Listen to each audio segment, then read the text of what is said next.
Before we start, we would like to acknowledge CALICO, the Computer-Assisted Language Instruction Consortium, and LARC, the Language Acquisition Resource Center, our hosts for today's event. We would also like to thank the theater staff at the Aztec Student Union here on the beautiful campus of San Diego State University for helping us put on this event.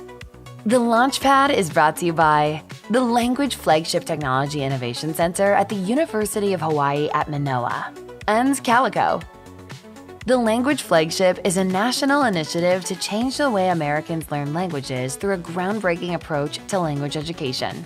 The Language Flagship is sponsored by the Defense Language and National Security Education Office of the U.S. Department of Defense and comprises a network of 14 institutions of higher education across the country that host 19 flagship programs in languages that are critical to U.S. national security.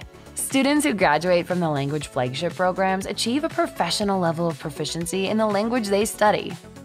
Within the Language Flagship Technology Innovation Center, or Tech Center, serves as a hub for technology innovation. The Tech Center's mission is to enhance the Language Flagship experience through the effective use of technology. The Tech Center works across all 19 flagship programs in collaboration with several partners in the private sector, the government, and academia. In this regard, the Tech Center operates as an incubator and dissemination vehicle for ideas and digital tools that have the potential to transform language education and foster a vibrant community. Some of those ideas and tools are what you will see today in the LaunchPad competition. Since 2017, the LaunchPad has built bridges between industry and academia. Over the last 8 years, this event has provided a platform for 32 startup companies, fostering much-needed dialogue between entrepreneurs and experts in academic fields at very early stages of product development. Through the LaunchPad, we encourage and facilitate connections between creative entrepreneurs, world language educators, and language learning technologists who are united by a common goal: improving language education through technology. Welcome to the LaunchPad! Our hosts for today's competition are Lisa Frumkiss and Randall Sadler. Dr. Frumkiss has been working in technology-enhanced learning since 1989. She holds a degree in Slavic linguistics from the University of Washington, where she wrote a dissertation on electronic textbook design. She led content and curriculum development efforts at several companies, including Duolingo and Rosetta Stone. A former CALICO board member and current council member of the International Association for Language Learning Technology, she currently teaches English as a second language to adults around the world. Dr. Sadler is a professor of linguistics and director of the TESOL and ESL programs at the University of Illinois at Urbana-Champaign, where he teaches courses on technology-infused language teaching, telecollaboration, immersive realities, and language learning, and teaching L2 reading and writing. He's published in multiple journals and numerous edited volumes. His books include Virtual Worlds, Telecollaboration, and Language Learning, The Handbook of Informal Language Learning, and New Ways in Teaching with Games. He is the past president of CALICO. Please welcome Lisa and Randy to the stage.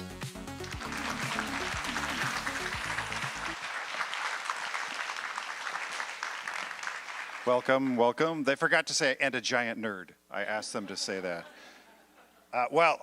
Good morning, everyone. Glad to see the turnout. Before we start, we'd like to do some acknowledgements for Dr. Sam Eisen, who's the director of the Defense Language and National Security Education Office.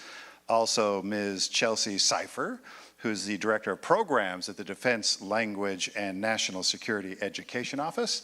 And Mr. Lawrence Mason, Senior Director of the Department of Defense Programs at the Institute of International Education. We would also like to recognize and thank our CALICO partners, Dr. Jonathan Reinhardt, President of CALICO. There's John. Hi, John. We have Ms. Esther Horn, the CALICO Program Manager. Esther over there. Thank you, Esther. And finally, we'd like to recognize the Director of the Tech Center, Dr. Julio Rodriguez, who is here somewhere right there in front of me, and the project lead for LaunchPad, Dr. Richard Medina, and both Julio and Richard are faculty at the University of Hawaii at Manoa.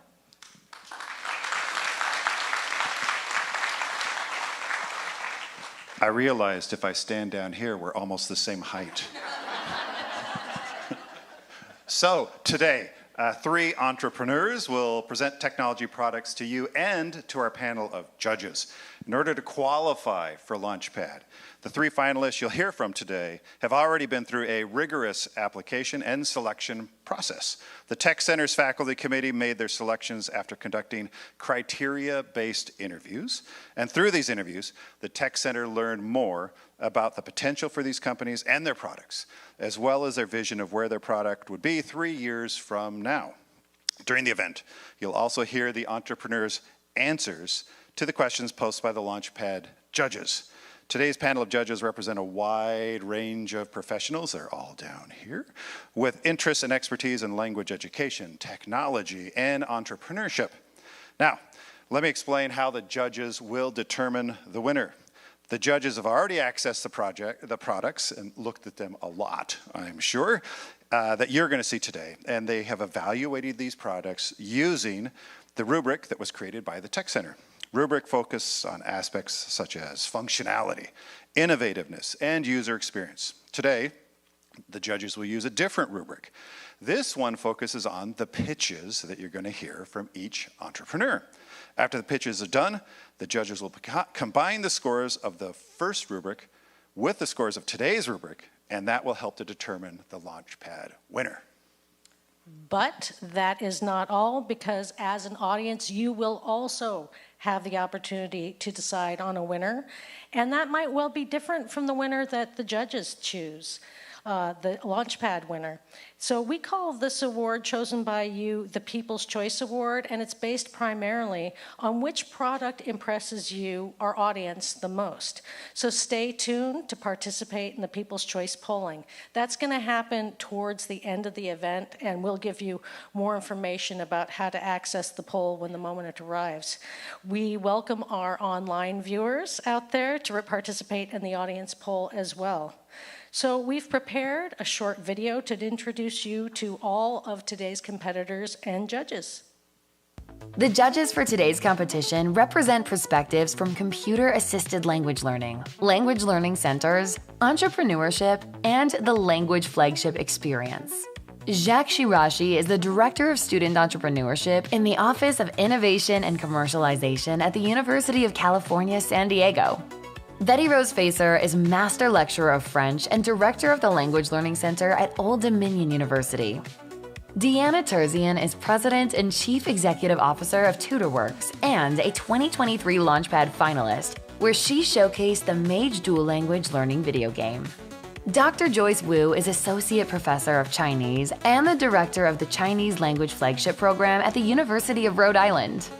Dr. Atiya Youssef is a Senior Lecturer and Director of Tutoring in the Arabic Flagship Program at Indiana University and Associate Director of Curriculum and Assessment at the Middlebury Arabic School, Middlebury College. Now, let's meet this year's LaunchPad finalists.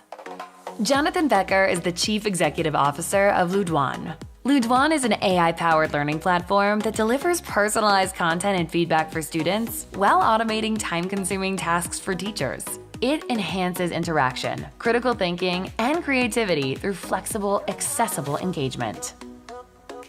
Victor Brunko is the founder and Chief Executive Officer of Voxent Oracy and Emotions. Voxent is an AI-powered oracy platform that helps students and professionals improve speaking, fluency, and emotional expression. Teachers and trainers can create custom content or use built-in lessons with real-time feedback, making learning measurable, engaging, and fun.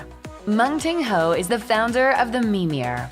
The Mimir is a research-based multimedia platform with AI tools that help students learn, practice, and improve reading, listening, speaking, and vocabulary building at their own pace and interests. Let the competition begin.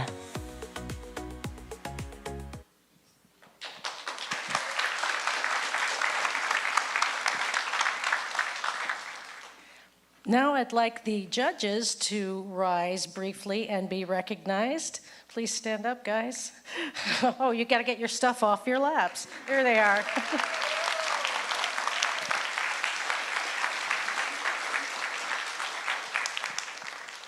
Thank you so much. Now, this is how the next segment is going to work. Our entrepreneurs will be presenting in a random order that has been determined beforehand. And we're going to first hear the 5-minute pitch for each company. And immediately after, the judges are going to have up to 5 minutes to ask questions. Then we'll have the next pitch and so forth until all the pitches are done. So this should be familiar to those of you who have been here before. Start getting those devices ready. During each pitch, you'll be able to submit your own questions to the presenter.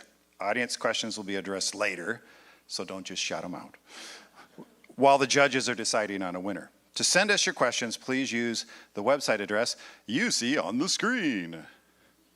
You may use a phone or a browser window. Use either option to open the application. You don't need to sign up. All you need to do is put in the code 808. What's the code? You say 808? I said 808. You're going to hear that 100 times. Click Join Event, the button. Then when you're prompted, select Ludwan, our first presenter. Oh, now we know the first person in order. Okay. After each pitch ends, you'll automatically be moved to the question space for the next contestant. Let's give our audience a few seconds to access the question and polling application. Get those mobile devices going. Insert Jeopardy music here. You still want to sing? Nobody wants me to sing. Except Old John. Do you want me to sing? You're insane. No. As you do that, I will say one last thing. They're very complimentary in this script. Great minds think alike. So it could happen, it will likely happen, that some of you will have the same or a very similar question to one somebody's already posted. So as you're thinking about your questions, as you're looking at the app, take a look. If there are questions already there that are pretty much the same as the one you wanted, you can just upvote it instead. That will save our sanity when we try to decide which questions we're going to have people answer. Remember, it's Slido.com. Enter with code. Excellent, 808. Okay, let's get started. I'd like to invite Jonathan Becker of Ludwan to the stage.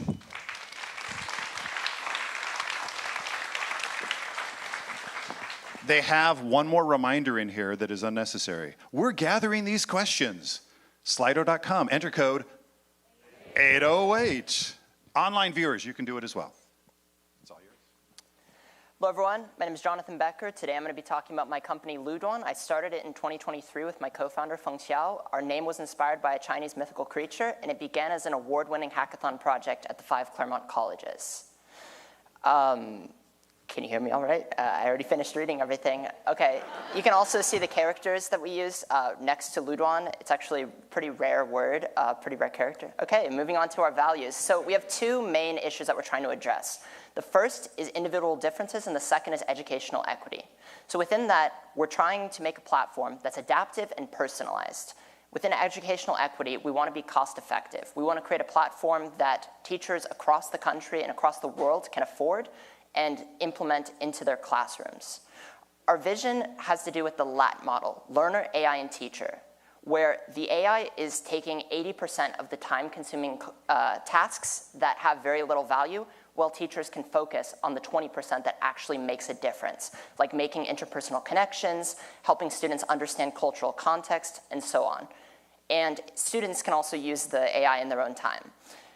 Our approach has to do with human-centered design and an evidence-based approach. The human-centered design is that we start from people's needs, not the technology. Finally, our evidence-based approach is that research is the foundation of our design. Every single feature we have is based in research, particularly in language acquisition research. There's 4 main functions plus 1 additional function on our platform. Reading, writing, listening, and speaking, the 4 linguistic subskills. In addition, we have a fully adaptive computerized placement test, which covers all of the primary needs of foreign language educators in the classroom, as well as students studying languages on their own. Going into the reading feature, users are able to tailor readings exactly to what they need. going off of the standard, going off the difficulty, the length, the grade level, the topic, a word list, a grammar list, and the language.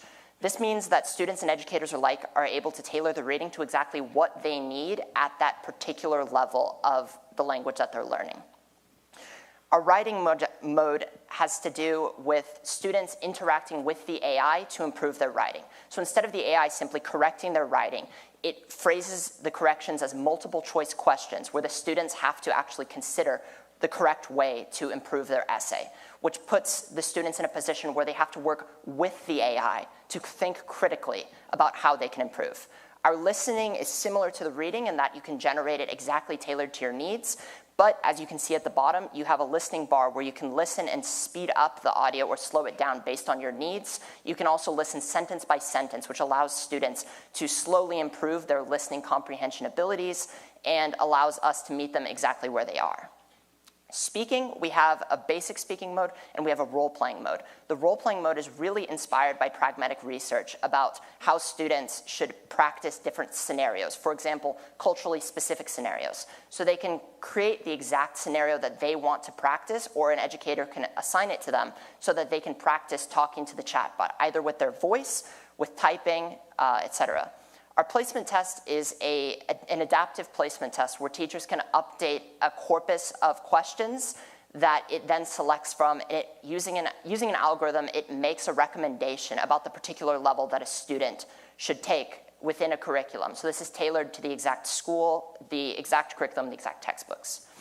Analytics, we provide both word tolerance and time spent to teachers for all of their students for all of the assignments. This allows teachers to get a macroscopic view of how their different students, as well as the average student, is performing on the assignments that they are assigning. And that allows them to better tailor their future assignments based on the student's performance. Accessibility-wise, we allow for both an adjustment of text size and audio speed, which means that different students at different levels of language learning, as well as just like different abilities, are able to properly access all different parts of our site and are able to comfortably use it.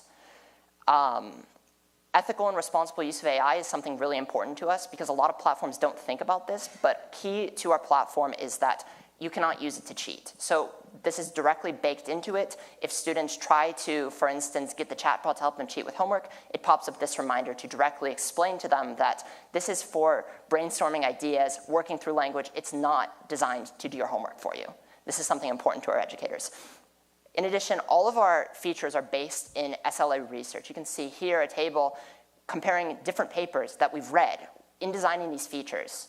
My co-founder is a well-published author in linguistics as well, and so everything we've done has been inspired by, wait, did they add like extra time or something? Like the timing, okay. Yeah, because I didn't time these slides, like add the timing. Some key numbers here. So we have 350 plus registered users. We've been used at Penn, Princeton, Duke, and 17 plus other universities. We cover 17 languages, and we've, as of right now, delivered 10 conference talks about our platform. And I'm kind of confused about the timing now. Okay, Q&A.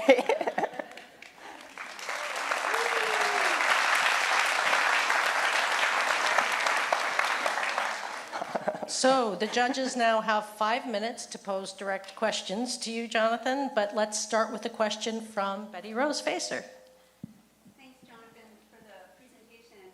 I can see using this in our language learning center for students who are reluctant to come to office hours or even for our tutors.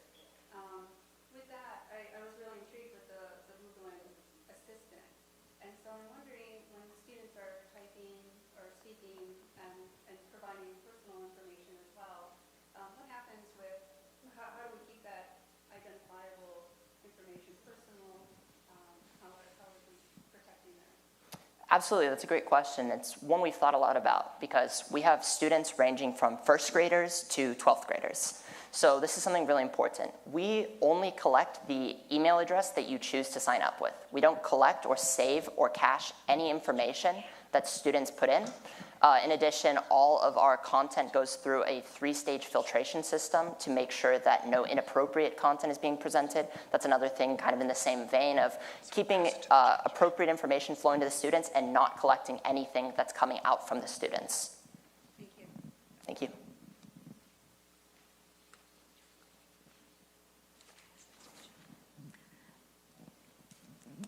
Thank you.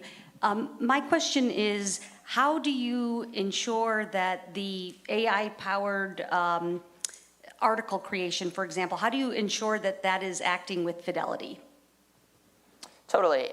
This is a good question. So we're using open source training data, but in addition to that, we're also doing fine tuning on our end. And so what that involves is particularly based on pedagogy research, choosing articles that are appropriate kind of to the level and to the form of an academic article that we're training it to refine what it's writing. And so what that means is that on top of like the AI training database, you're also getting a level of pedagogy that it's being fed so that it better understands what educators are looking at. And we've determined that based on both reading papers, doing research, and directly talking to our clients at those different universities.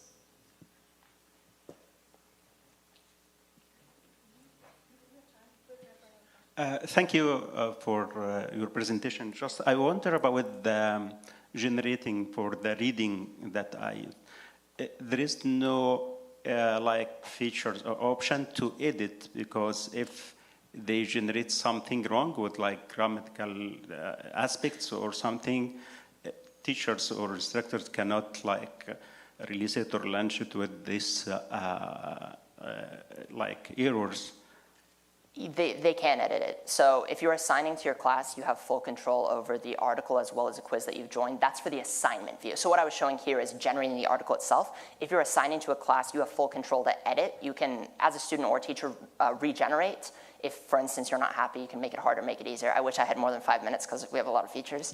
And like when you're assigning it to the students, you have full control to edit it right then and there.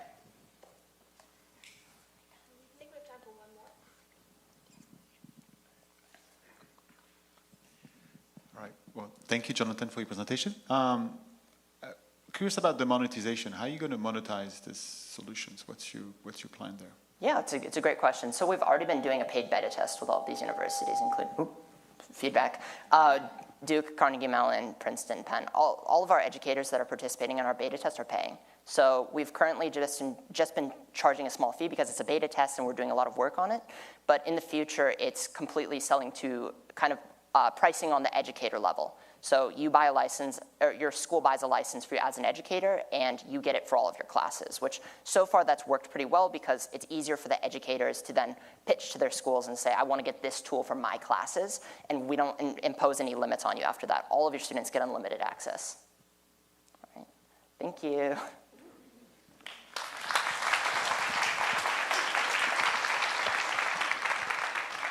Thank you, Jonathan. I'd like to now invite Victor Brunko of Voxent to the stage. And don't forget, go to slido.com, code 808, and post your questions for Victor. Hello. Can you hear me well? So I am the real proof of the fact that we do need language learning in this country. My name is Victor Brunko. I am CEO and founder of a company called Voxent, which stands for Voice and Accent. Over time, we pivoted many, many times. We started in 2019, and right now we are a little bit bigger than language. We focused on something that we call oracy and something else that we'll talk about during this demo. So on this slide, you can see that most of the LLMs and AI tutoring app these days, they look alike, and there is some difference. Obviously, our competitors and finalists, they provide something different, but most of them are the same. And the question that we'll need to ask ourselves, do we want to build similar, or we need to pivot a little bit, like as an industry? On this photo, I was told to be a little bit closer to the ground. This is my son, 16 years old, trying to learn French language. And I asked him, are you going to use any of the app, limited time and limited resource? And he's like, yeah, I'll go with something kind of GPT. And for some reasons, when he closed the app, he forgets everything. Why? So let's try to answer this question. And the question that we're asking in our company is the basic principle. What is language learning? It turns out that listening and speaking are skills that built into our brain. We have the literally hardwired functionality. Reading and writing, not necessarily. It is an acquired skill. And something else also built into our brain. Something else gives language its pulse. And this is the Mehrabian diagram where you can see that body language, which I'm doing right now, and something else delivering most of the information except for spoken words. That's the awkward moment where I need to wait. Many of you reach out to my booth, and you know that something else I'm referring to is emotions and productive struggle. If we are not teaching students, and those kids could be from 0 to 95, it doesn't matter, have a combination of emotional learning and productive struggle, not necessarily they will learn. It's not something we have control over. To play with emotions in our company, we use one of the frameworks that's called Russell's circumplex model of effect. It's very easy. You have arousal and valence, and that's how you map emotional context from any acquired audio recordings that we do in the company. And for productive struggle, next slide, please. Thank you. I know it's automatic. For productive struggle, you have 15 seconds left. Scan this QR code, $5 on us. Productive struggle helps you to go through the content. We have multiple types of content, challenges, audio challenges, storytelling mode, playlist, to actually dig deeper into the language and figure out, can you repeat this or particular phrase or maybe utterance a little bit longer than that? And then system guides you, highlighting the differences. If you pronounce something wrong, it emphasizes, whispering you something. And that's the basic built-in cave for Homo sapiens method of learning spoken languages. That's what we focused on in the company. The biggest difference between Neanderthals and Homo sapiens lies in many, many different aspects of the brain. But one of the interesting one is storytelling mode. So storytelling mode is built into our brain, and that's the best way of communication of different types of information. One of them is obviously language. The language itself is the medium of the information. Our system supports storytelling mode in many different aspects where you can listen, you can repeat, speak, video, tail repetitions, quizzes, videos, pictures, everything. We're a platform, so we provide nonlinear flow for the information to be provided and multiplayer role, so you can students can play with their parents, they can play against each other, or country by country. We have implemented that last year. Voxent is a platform. That means that everyone can create content. We have people from random parts of the world creating content with us, and certain educational organization creating content. Some content is private, some content is not private. Some content is listed, some unlisted. You can create small ecosystems where you fixed into a particular set of content, reuse the content, copy, or maybe upgrade content to something else. We do have lots of pre-created content as well. The system itself is very easy. Creating content is like creating slides for PowerPoint, but it gets you into the audio training mode and lots of different language experiences. All right, numbers.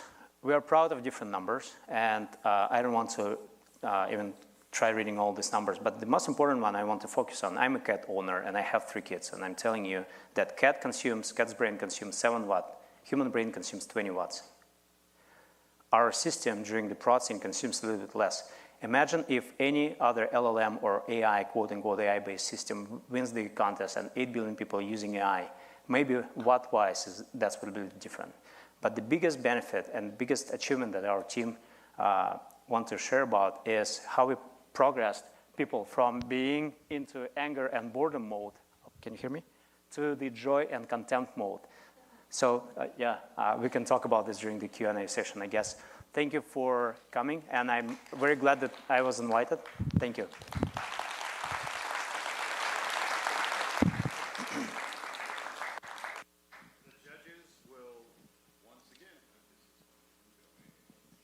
Hello, hello. The judges will once again have 5 minutes to pose direct questions, this time to Victor.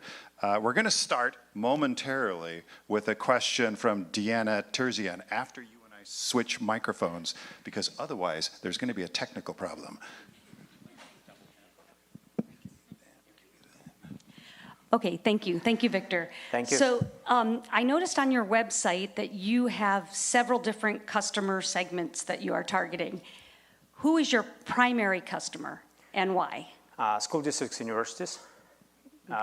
As I mentioned on the slide, we have zero venture fund. Everything is funded by me. We are a small company, less than 20 people.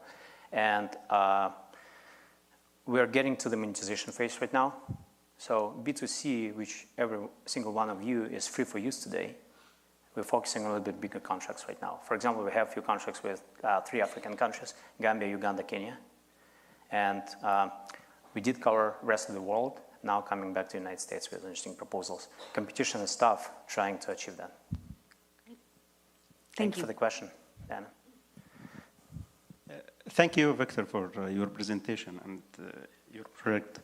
I wonder, you are focusing about like deep audio analysis. So what, and focus about emotional, right? What about the accuracy? Because the learners care about accuracy in the first or the beginning. Yeah. What about accuracy? So we're using 65 different research and white papers. Also, we're competing with essentially only 2 companies on the planet who are trying to use emotional analysis through the audio processing with the precision of 20 milliseconds per frame. Right now, our precision factor is averages from 87 to 95%. That's official. Unofficial, we're pretty much close to 99 for primary emotions. Primary emotions is when on a Russell C-complex mole effect, you see this thing going back and forth. But if I'm combining those, for example, I'm excited and feel joy in something else, maybe I'm falling in love, that's secondary emotion. Forget about tertiary emotions, which is the place why we need money to compete and with ourselves and do a little bit of research on that. Primary emotions are well known. So the answer is, I would say max is 85%. Thank you. Great question, by the way. Yeah, I have a similar question to Atiya's, but since you already explained the emotion part, I have a more technical question for you. So when I played with the platform, I think there are 2 parts. One is to listen and repeat, and those are usually very short. Have you thought about extending those, the length of those context, and also make it more contextualized? Thank you. Yeah. In storytelling mode, we have those as long as you want. It just, we have private and listed and unlisted content, right? For the private content where we have already signed contracts with certain organizations, we have longer repetition exercises where you not only have to repeat, but also you have to play this game of trying to explain to the system in any language you want. What is it that you can recover from the information? You just listen and repeat it, and then the system will guide you through the emotional levels, the fluctuations, and quality of your speech. For example, if I would be using you know, so, all these things in any existing language on the planet, predicting the potential next question, how many languages we support, we are language agnostic. If you would come up with Navi language from Avatar, it's in there, we can do that. So everything that mammals can speak out, we can analyze. Officially right now we're supporting 170 languages.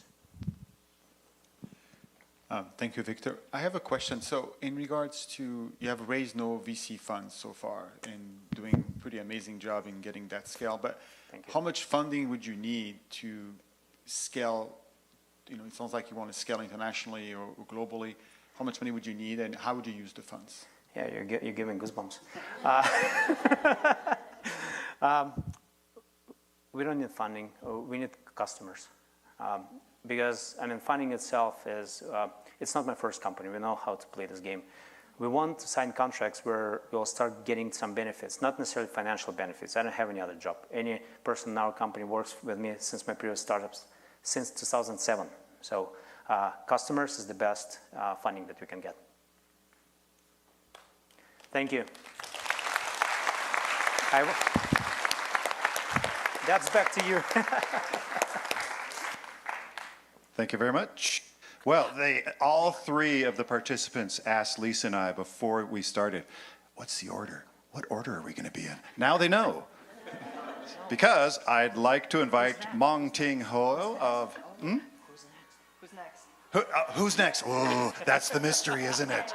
Mong Ting Ho of the Mimir to the stage. Come on up. Once again, that annoying reminder, go to slido.com and enter code 808 to post your questions. All right, now I start, so we can start the time. So have you ever thought about quitting teaching? You're not alone. At ACTFL, 63% of the language teachers we surveyed said they feel overwhelmed, constantly creating materials and managing diverse student needs, yet our students still need more one-on-one support. Now, I don't think you chose to be a language teacher to become rich. If you did hope so, we need to talk afterwards. let's put salaries aside. The real crisis that the teachers are facing every day is the impossible workload, constantly searching, adjusting, grading, everything without adequate support. So 8 years ago, I met Skylar, a 6-year-old learning Chinese. Her textbooks were not used because they were outdated and not relevant, and she felt it was very boring. So her teachers were creating her own materials for each class.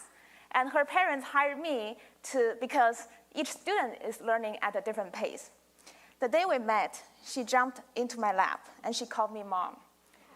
That melted my heart. From that moment on, I knew I would do anything to help this beautiful little girl to thrive. Not only her teachers have worked hard to create content, but also me.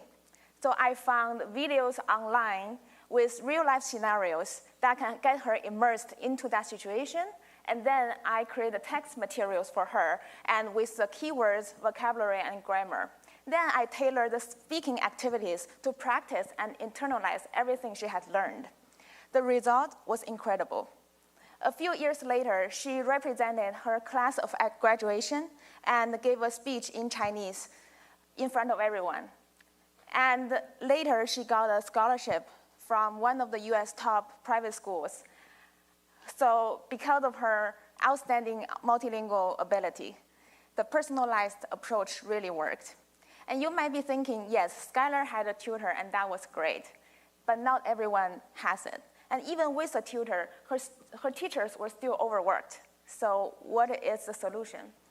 Imagine, as a teacher, you can get unlimited multimedia resources effortlessly, and your students can learn those materials, same materials, by themselves at their own pace simultaneously. Isn't that great? This is exactly what we have created.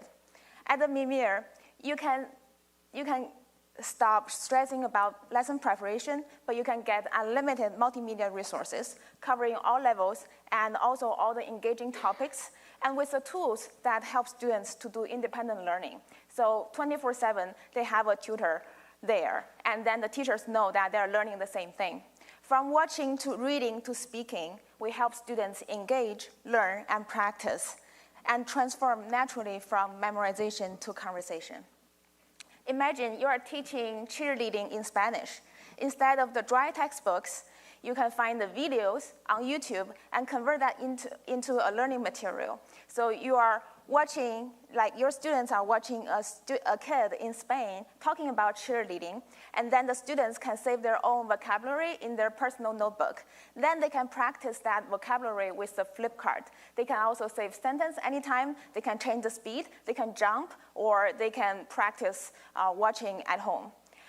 And after that, we create the text materials based on the same content and with the keywords and vocabulary and the grammar sentences, and they can record themselves or they can do the test anytime. And every time when they do the testing, it's the same based on the same material but different set of 5 questions. Later on, they can practice speaking on the platform, like they can really enjoy talking about this topic. This is another example that a group of university students, they learned about feng shui on our platform, they read about it, they watched about it, and then they carried out a debate competition on the platform, debating about whether feng shui is science or superstition. Hundreds of teachers and thousands of students have benefited from our platform.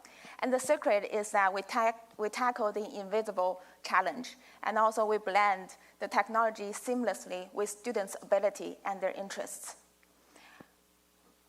A few months ago, Skylar texted me from her Chinese calligraphy class, and that was the first time she was holding a brush and writing Chinese characters. So I said, "What is the first character you wrote?" And she sent me this picture, Meng Ting, which is my name. Moments like this remind us that despite the limited salary, why being a language teacher is truly rewarding. Thank you everyone here for your dedication in language education. And we are here to work together. You are changing young minds and young lives every day, and we want to make our impact even bigger. Thank you so much.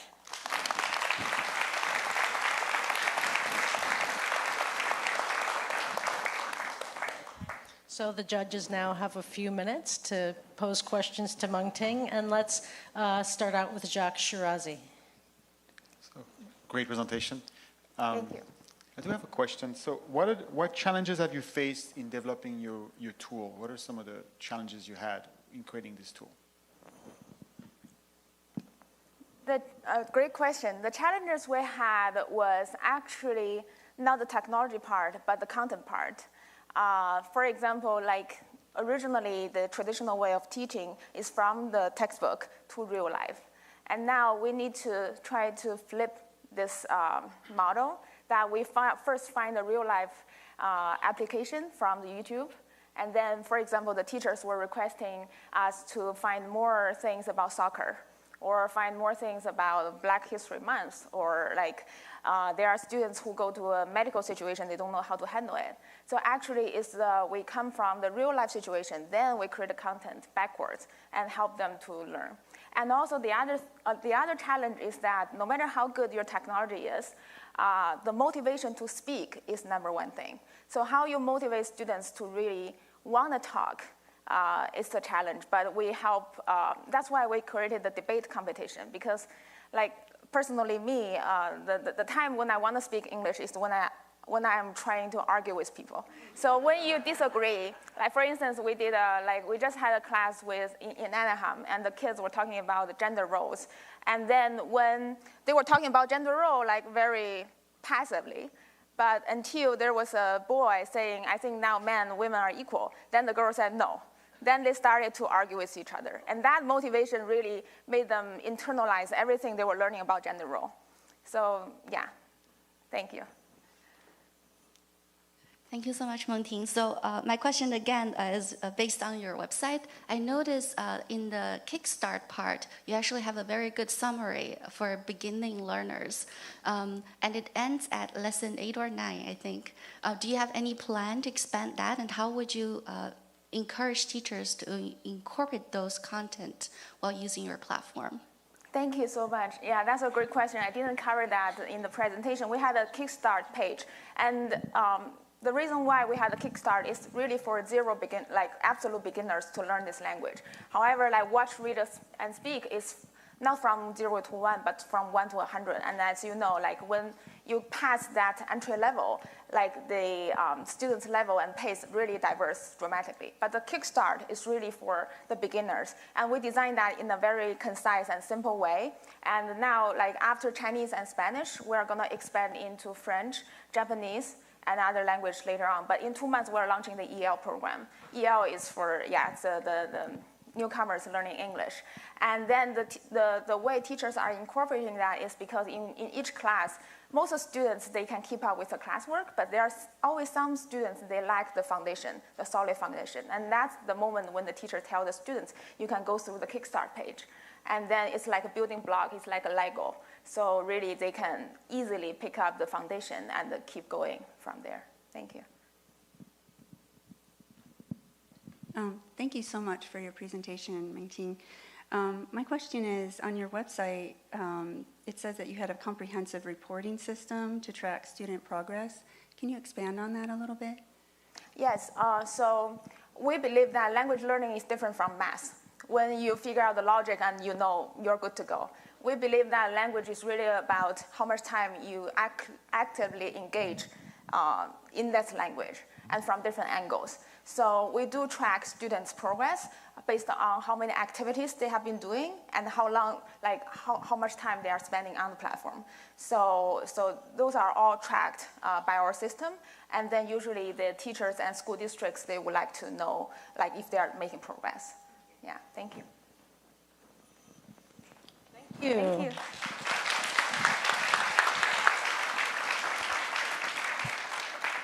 So now that we've heard from all of the finalists, we're going to give our judges the opportunity to pose further questions to any of the 3 presenters. So I'd like to ask all 3 finalists now to come to the stage.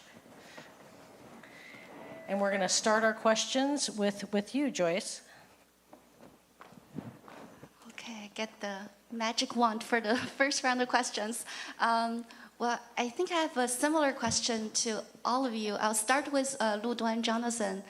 So I really like what you have mentioned, that your platform is focused both on learners and teachers and AI, so 20%, 80%, 80%.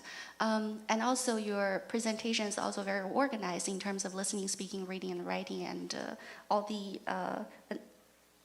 analysis and accessibility.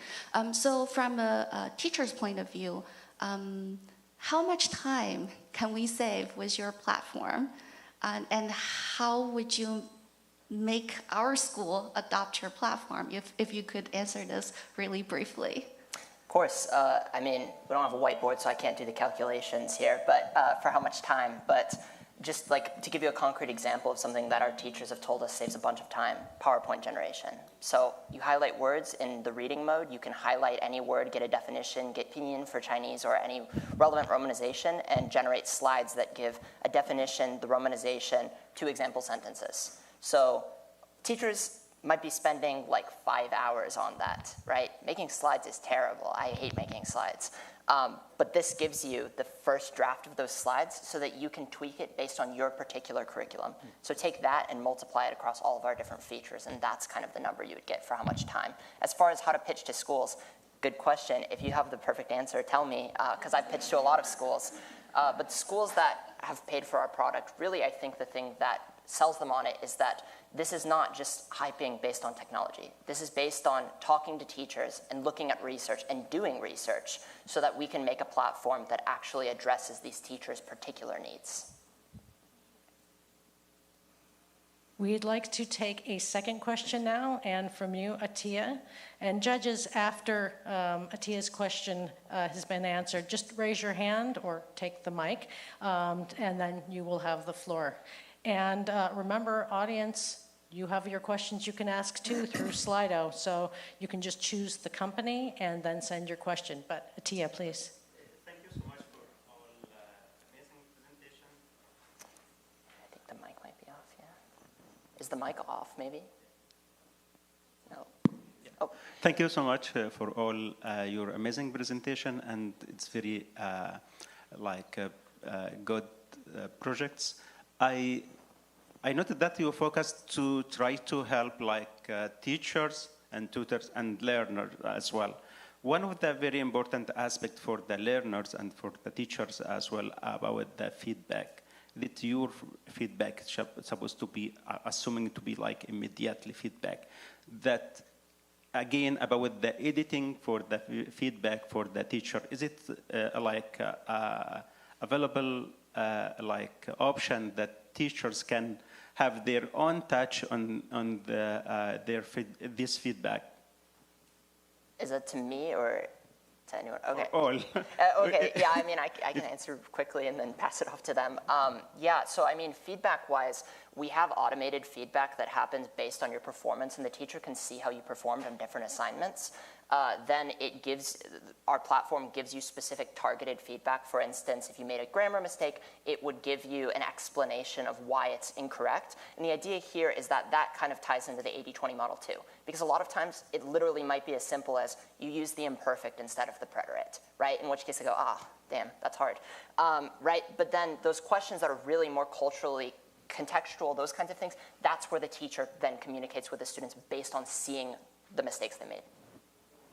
Yes, about the feedback, yes, we do have this instant feedback for the students. Each time when they do a practice, we have the reason why you are right, the reason why you are wrong. But also like Jonathan's case, we also there's an option that you can download and upload to send it to our teachers, like real teachers. So we combine the technology and the real human being service. Yeah. So for our system, can you hear me well? I don't think it's on. No. You can? Did you turn it on? Yeah. Okay, all right, can you hear me? So for our system, we give you immediate feedback as a student. We call it highlight because we own the actual audio processing engine that we wrote. We can emphasize particular portion and whisper other portions where it didn't. Oh, does it work? Okay. Welcome back to my voice. I know. Sorry. Highlight, that's how we call it. If I would ask you to if I would ask you to repeat Russian word "privet," which is hi, and you would make it "plivet," so we'll whisper the parts where you nailed it and you did very good job, but then we'll emphasize and slow down on the places where you want to make it a little bit better job. For example, pronouncing the vibrating R like rrr, and all these things. The system itself is not trained on particular things. We're training and extracting this from differences of how it sounds. And that's exactly, if you would teach me any other language or even English, please, you would tell me, you're pronouncing this wrong, try Connecticut or something like that, right? So that's where we focus on. Now for educators, we provide, when you have thousands of people, you don't want to review every single person audio recording. We provide a little bit more elaborated recording and statistical recording. For example, some organizations do not want to create content. They just want us to mimic their content and create certain checkpoints to the curriculum. And that's where the analyzing, based on the feedback from the system, if their curriculum is actually working, delivering. And once in a while, every semester, you get a report which tells you that's your emotional state, that's how many people get into the better performance, less performance, that performed well, that did not perform well. Obviously, we can go in much finer details. Thank you. For some reason, it started working at the end.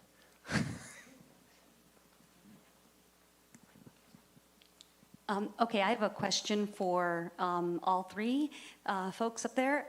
My question is, all of you are using AI to analyze feedback in some way. How do you make sure that, how do you know if it's accurate? And then what systems do you have in place to respond in the areas where it's not accurate? Yeah, I can start. It just makes more sense, I guess.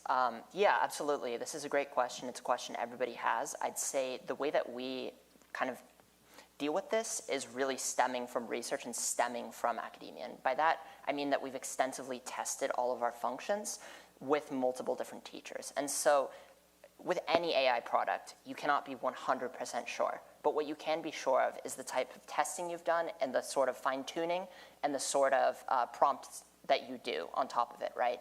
And so before we launch any feature, we do extensive testing, both internally and we get people to try it out. You know, go and look at, for instance, for our quiz functionality, go and look at these quiz questions. Do these all seem like good quiz questions? And then on top of that, our fine-tuning is based on actual classroom experience, right?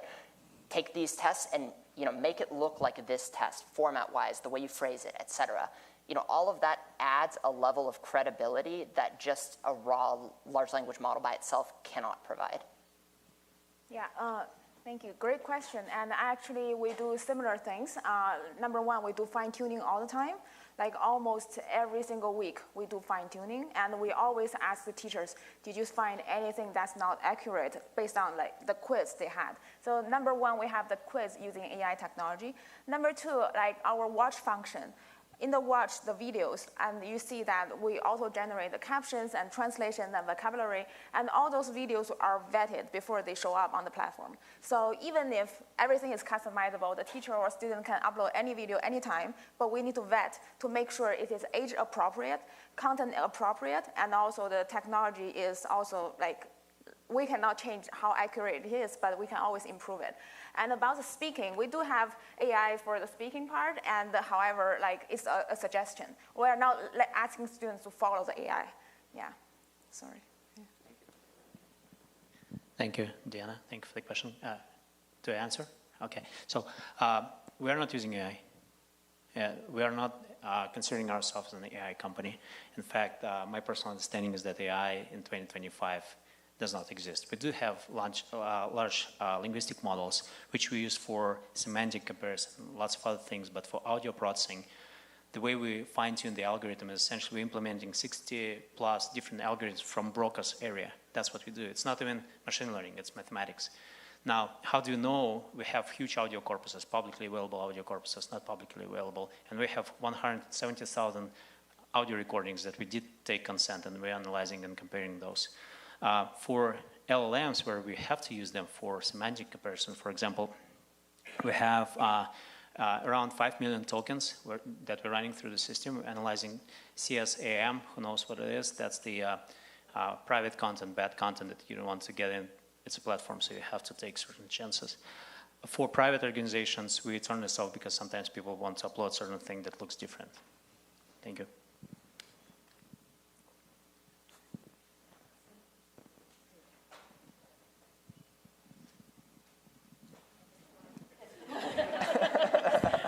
Did they break something?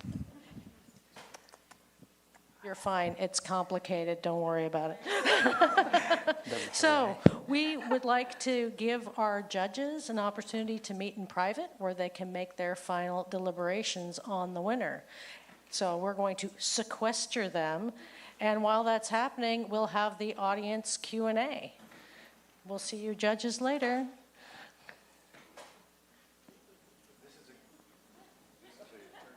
The turned off microphone. Quick stretch break. Anybody need to stand, stretch? Hey, this is your chance. Soon to be eliminated.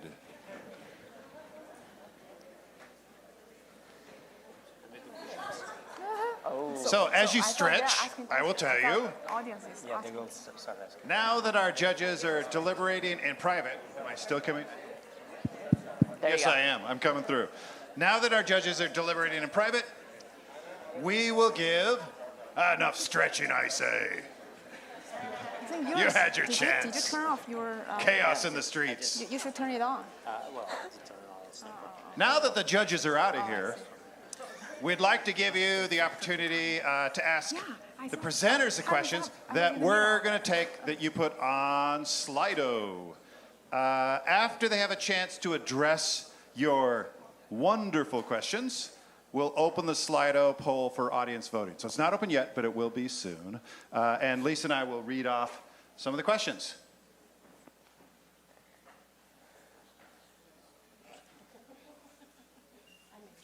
Sure, she says. Okay. So Victor, let me ask you a question. Can you talk some more about the sounding happy? Sounding happy in one culture is not the same as another. How does the program take that into consideration?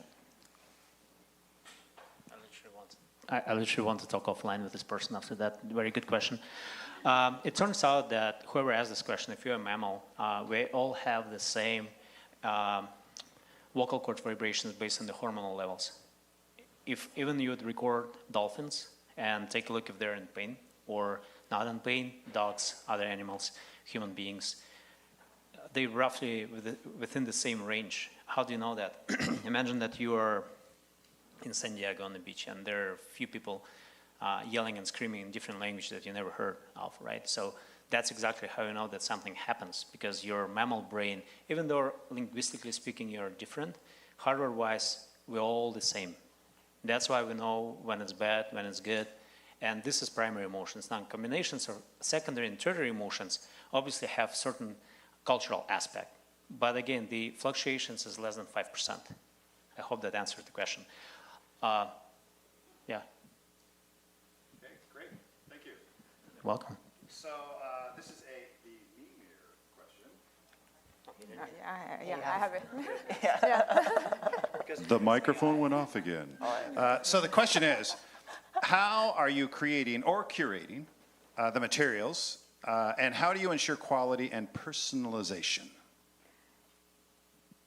Great question. So there are two parts of it. One is how we are curating the materials. So there are two sources. One is based on the videos that users love. So we have an algorithm calculating like what are the topics and if they're uploading a lot of this kind of videos like entertainment, fashion, or like environmental friendly topics or whatever. So those are the topics that the users really, really want to learn about. Then we curate the content based on that. That's one source. The other source is based on the teacher's requests. For example, social emotional learning. This is very popular right now in the school districts. Or like the teachers want something to resolve students' conflicts and those kind of questions. And then they send us we want the entry level combining those words, and then we will curate that content. So those two sources. And then the other part of the question is how we guarantee the quality. So the quality, number one, we have in-house professional teachers to every day and working on those content. And secondly, we also give the options for teachers to fine-tune the content. So the teachers also have the ability to co-create the content to make sure everything is tailored to their students, because you have two types of students, one heritage, one non-heritage students. So there are like only the teachers know the best. We don't know. So we give them, we give the option to them too. Yeah. Thank you. I have a question for Jonathan. When you are correcting students' answers, does the app explain why or just provide the correct answer? How does formative feedback work? Yeah, this is a great question. I think our writing feature is one I particularly want to highlight here. So I didn't really get to go too far into it, but our writing feature is, to my knowledge, first of its kind in that it's having students answer questions based on their mistakes. And so once they get it right, it provides an explanation, but before it's going to just hand it to them, they have to think about it and they have to do a multiple choice quiz about how to correct it, right? And so, you know, they have to think about it and then it provides an explanation, say grammar or vocabulary or word choice. As far as like the corrections for the quizzes go that I was talking about earlier, it provides a full explanation. So our model gets a full explanation of like the student's performance on this test and what the answers were. And it answers, you know, with an explanation of like, you chose this, that's close, but that's wrong because this verb was conjugated wrong, or that word is not quite what you mean here, that kind of thing. It never just gives students an answer key or anything like that. Students have to work to get the correct answer, and that process helps them to actually understand their mistakes and learn from their mistakes. Great, thank you so much. It's a question for Victor again. Let's see, do you have any concrete data on the app's impact on learners' oral skills? Thank you. Yes, we do. Obviously, making research in the United States is a little bit more complex, so one of the strategies that we decided to go with a few other countries, for example, Gambia, the whole country agreed to participate in our experiment, and we signed a memorandum of understanding with them. And one of the schools, Charles John Memorial Academy, with 5,500 students, did perform French learning a while back, where we did show the progress of oral skills, listening skills, and emotional feedback skills. And in particular, in one of the diagrams for a little larger representation, we have how embarrassment and slight aggression level improved to joy level. It does tell us that there's slight improvement in cognitive functions as well, not because people change their cognitive function, but the way how they're reacting to different language phrases, utterances, and everything. Obviously, from every single student, we're collecting lots of information. We could have gone down into this research and just look deeper. Thank you. Don't tell me that I didn't turn on my mic. Okay. I have a question for the Mimir. The question is, this one really appeals to me as a materials developer myself. How do you ensure that your materials don't get outdated? Interesting, because we have the materials uploaded every single week. And so we can, how to guarantee it's not outdated, we have to always be very instant, urgently, if there is any urgent request, we always react in 24 hours. So we will guarantee everything is there in 24 hours. And also, even if we don't have requests, we have the, Google Analytics and all those algorithms calculating in this week what's the most popular and prevailing or most appealing topics for people. So, outdated is an adjective, and all adjectives are relevant.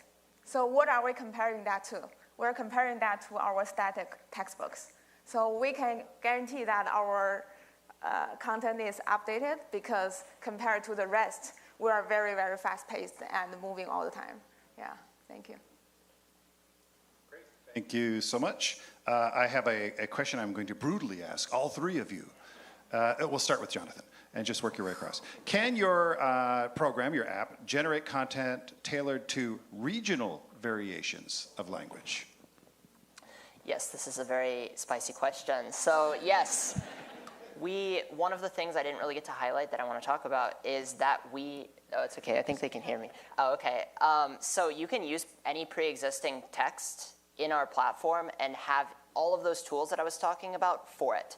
So let's, for instance, Chinese. So I speak Dongbeihua, the northeastern dialect, right? I want to go and read a northeastern like article, right? That's like some characters like talking, saying like, 你干哈呢? Like that kind of thing. So anyway, so I can copy paste it, put it right in my platform. I can highlight anything. I can have it paraphrased. I can make it easier or harder. All of those tools I was talking about are available, which means that anything you want written in any of our 17 languages is immediately usable, and you can have it generate kind of extensions by making it harder or easier. Okay, so we encounter this situation when we are launching the Spanish program, because in Spanish language there are so many different accents from different parts of the Spanish-speaking countries, and so there are like some situations when the teachers want us to have Colombian accent, or to have Spain accent, or this accent. So we do tailor to their requests, but other than that, we do pretty much standard. That's like the most spoken accent in that language, yeah. So that's how we do it. Okay, so for us, that's exactly our primary focus of expertise. Just to give you an example, obviously for general languages that you would come up with, for example, German, Spanish, Russian, Vietnamese, we can create different dialects for both LLMs and our audio processing engine. We have 60 different variations of Kiswahili for Eastern Africa. And they all spoken a little bit different. You have to use different breathing technique. You have to use lots of different timing between words and everything, right? So our precision level is not to the syllable. Our precision level is up to 20 milliseconds of every single audio recording. And that's exactly what we do. We do dialects. In fact, in our first version of the platform, we did not have language selection. We were 100% language agnostic. If you would say something, play guitar and play piano, and I need to repeat that, that's number one. Number two, I wanted, if I have 10 seconds, we have one focus group in Massachusetts where kids who have speech impairment, they cannot speak. What they can do, they can speak roughly the way I am speaking, something like that. Instead of saying, can I have one coffee, please, they can mumble that, ha, ha, ha, ha, ha. And that's the best they can do. So what we provided for them is this particular audio recording, and they keep repeating this audio recording up to the point when it gets sharper. And then system obviously grades them. We have some gamification experience and all that stuff. So yes, great question. Thank you. Okay, because Randy was brutal, he would like me to be brutal too. So here's the next brutal question. Can you say in one sentence what your platform does? One sentence. How many semicolons can I use? No, sir. 10 words or less. 10 words or less. Man, I don't want to count words. I'll keep it brief. One sentence. System solution for integrating large language models into a foreign language classroom comprehensively. Okay, that's one sentence. Yeah, no semicolons, no M dashes. Can you do that in Chinese? Yeah, I don't know if everybody is using Canva to design their slides, or like, I use Canva all the time. So in one sentence, where's the Canva of language teaching and learning? So in one sentence, Voxent is listening, speaking, emotions, or essay training. Dang, we didn't stump any of them. Okay, let's continue with the cruelty. But let's reverse the order this time. Still not done. So, yeah, you can't go first every time. Yeah. What kind of training and or guidance can you give your clients and students on how to use a platform? During the onboarding, when we're onboarding new customers, that could be a small group of customers or a larger group of customers. We're onboarding right now Uzhgorod University, 12,000 students. And for every single teacher, we spend 40 minutes explaining how system works. And students are finding our system self-explanatory. How it's achieved is that we're creating a small group of environments. Essentially, they download the app, or maybe they're using web app or Chromebooks. And the same environment where they get used to be looks familiar for them. it's almost automatic. They join classrooms, go through the content, system grades them, supervisors get the reports back, and that's it. That's the pretty much closed loop. If I may, I will extend on that. One person asked me yesterday, who is our competition? And I'm thinking it's not Duolingo, not all of us. Our competition is, I hope there is no people representing these companies here, is social media. We're competing for attention span and emotional breakdown of SEL, social emotional learning, right? Writing, typing, do it quick, information flux. That's what we're competing with. And we're trying to create our system, competing with them, but yet to be a little bit more delivering on that topic. Thank you. Okay. Victor took our time. Cut us off. Okay, thank you very much. We have been officially cut off. Now that our judges, oh no, it's all yours. I'm just stealing her lines.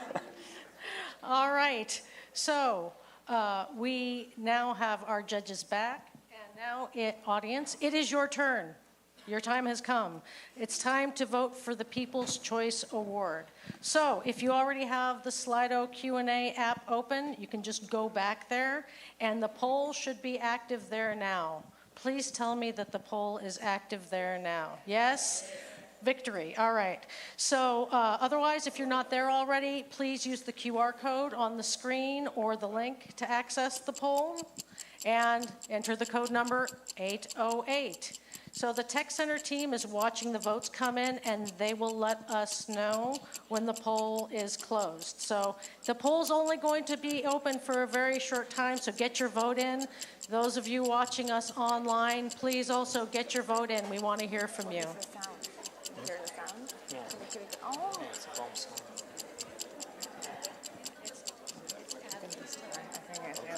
I think it's here. Oh, it's really Victor, I'm voting for you because you bought me coffee.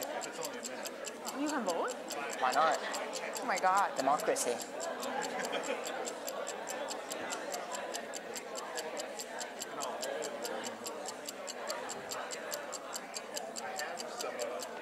ChatGPT produced CALICO jokes, but I don't think I have time to even read them. It's very disappointing. They're horrible. They are horrible. Bad. No humor at all. I flatlined. Victor, I think you got it. Yeah, I think so too. Are you closed out? Was it really that It was fast? showing live. I just was not sure. Okay. It was showing live. If you did not get a chance to vote, I think so too. hey, Victor got it. you know, what are you going to do? Okay. Now, my script says, wow. Thank you all for voting. Well, really, thank you all for voting. We've now received your votes, not me, somebody's got them, for the People's Choice Award, and we have received word from the judges on their decision. Is this true? Okay, all right. Let's now welcome Julio Rodriguez to the stage. Yes, it's true, he's here to announce the winner of the 2025 LaunchPad. Julio. All right, is this working? Yeah, it is, right? So, thank you so much. You've been awesome. You all have been awesome. Yeah, I mean, this is very impressive, and it's one of those things that in academia, you know, we really don't do that very well. So we welcome private sector folks who, you know, have quite a bit of skin in the game, right? So thank you so much. You've done a great job, and this is not the end of it. You are still engaged with the Tech Center. You will continue working with us. So. Unfortunately, there's only one winner. But the winner is Luduan.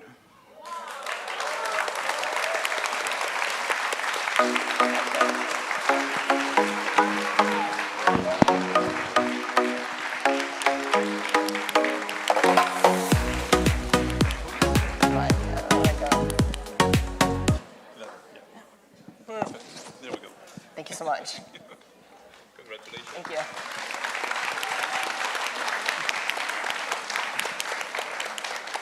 Congratulations to Jonathan and Luduan. How do you feel? Feel good. Now we need some music. So congratulations again on being selected as the competition winner. But now we will learn who is the winner of the People's Choice Award as voted by you, our audience, present and online. I'd like to welcome Richard to the stage. Whew, thank you. All right. The real People's Choice winner is Volkscent.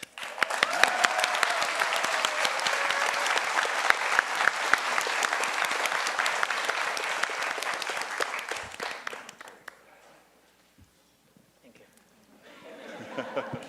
Photo op. Congratulations. Congratulations to Volkscent. So you are the People's Choice. MC can extemporize, depending on the winner, is the same or both for, you're different. Yeah, it's well done indeed. Yeah, no, I have some AI jokes, but no place for them. Tech Center would like to acknowledge all of our finalists today, of course, with a special recognition, which is coming soon. It's on its way.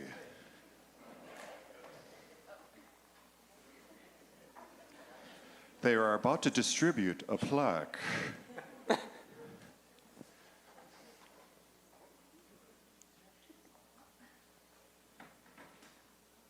More stuff is coming. What is that? I think it's a key to a brand new car for everyone. No. I could be wrong.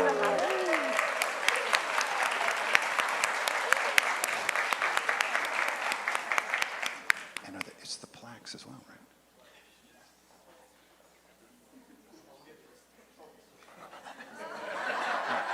Okay. It's all you then. Okay, it's me then. All right. So this really has been fun. It says in the script that it was fun, but it actually was fun. So congratulations and thank you to the winners, the finalists. Thank you so much for a job well done. This is a real experience.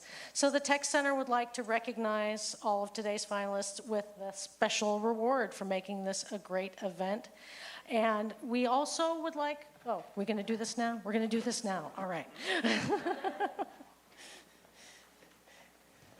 Congratulations to all of you. Thank you so much. Thank you. This is okay. Audience, you have more work to do, I'm sorry to say. We need you to go back to Slido, and we want you to click on the polls and give us feedback on this event, which will end in just a moment. But we want to thank you, everyone, for participating. And please, those of you who are here with us in person in San Diego, remember that you can visit with all of our finalists in the exhibit hall. They will be there from 1:30 to 3 p.m. today, so you can continue to learn more about the great products that they're working on. That's right. Dun, dun. Before we leave, I want to acknowledge again the judges, because it really is a lot of work. They're really looking at these in detail for each one of these great products. And it's been going on for weeks. So the Tech Center especially would like to recognize their contributions with the plaque you just got already. Excellent. And of course, is she here? Is Esther here? Yeah, it's because you're right in front of me. Esther, if you don't know her, is amazing and wonderful. Even though she's not my height, she's a wonderful person. And of course, John Reinhardt, right, the current president of CALICO, for their cooperation.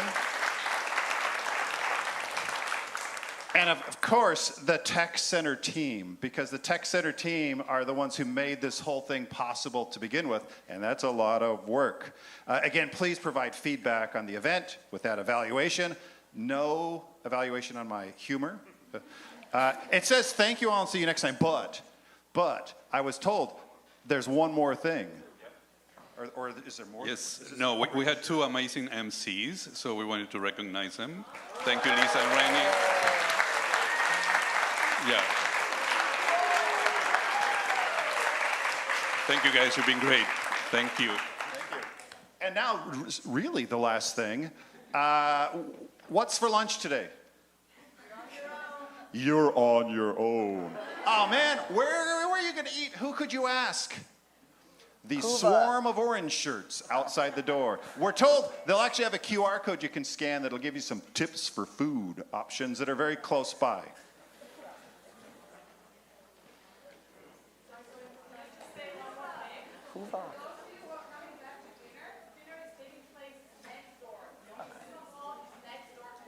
Okay. Right, for dinner again, it's in Montezuma's Hall, right next to the theater here. All right, thank you, everybody.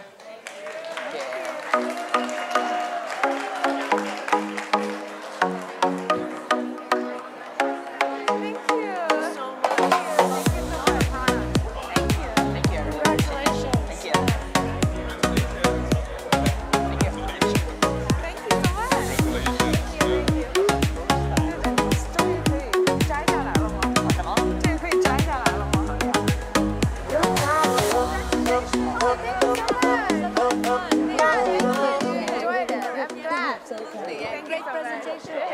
Thank you. Very nice.